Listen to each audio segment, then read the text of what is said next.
Well, hello there YouTubers, here we have, in all its mediocre glory, is this Mafia Blackjack. Now you've probably wondered why I've got one of these. A lot of people will be going, there'll be two types of people. One, a lot will be going, what on earth is that hunk of junk doing on this YouTube channel? Well, we film just about anything on here, so bear with me. The other half will be like, yay Mafia, you know, the little kids and stuff. Anyway, so, you know, there's obviously two bike brands, there's Collective and there's Mafia. Ryan Taylor used to work for Mafia.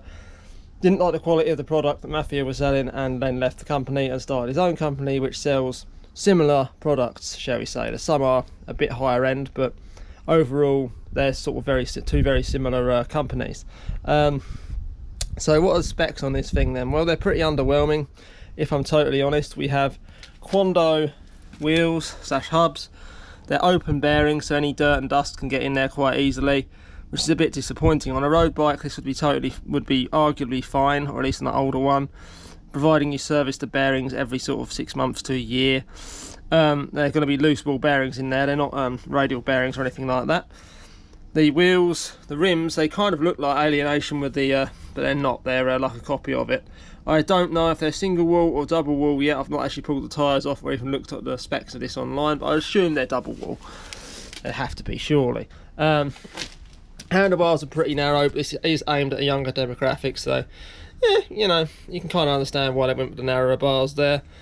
Stem, nothing special, it's just a normal. You can see it is actually a forged stem, so it's better than any wake rubbish you're ever going to get. So if you're putting a wake stem on this bike, it's actually worse than the stock one it comes with. You can just see it's, yeah, you can even see by looking at the damn thing that it's almost certainly forged. I have to take it off and inspect that in greater detail, but it's fine. It has at least passed its safety testing and stuff like that.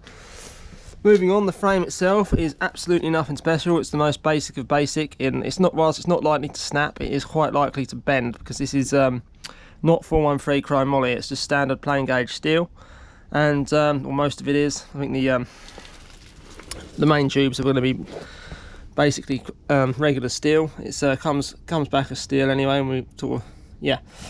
So it's a steel frame. It's not 413, which is nice for what we're planning on doing with this thing.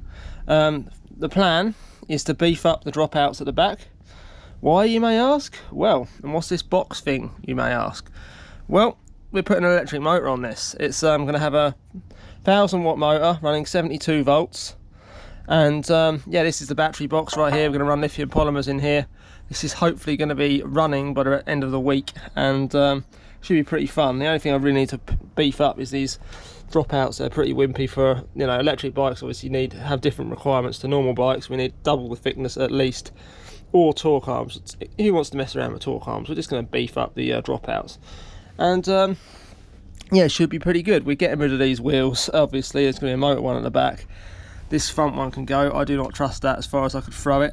I guarantee it'll just go out of true within the first 5 minutes. It's just, you know, you hit like a pothole or something at like 30 miles an hour, it's just going to die. Headset, it's going to need a headset. That one's pretty bad, but it's not dead yet, but it's, you know what I mean, it's kind of gritty and grindy. And the cranksets on this, if anyone's wondering, are indeed tubular. Not the best quality though. Look at all the undercut on the welds. Likewise on the frame, there's quite a bit of undercut as well.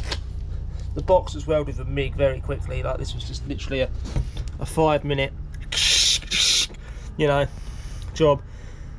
Then I'm going to sand it off anyway and smooth it off and spray it gold. So yeah, that concludes this little video on this project. I've now got to make the side and hinge mechanism for the other side of the box. That concludes this video.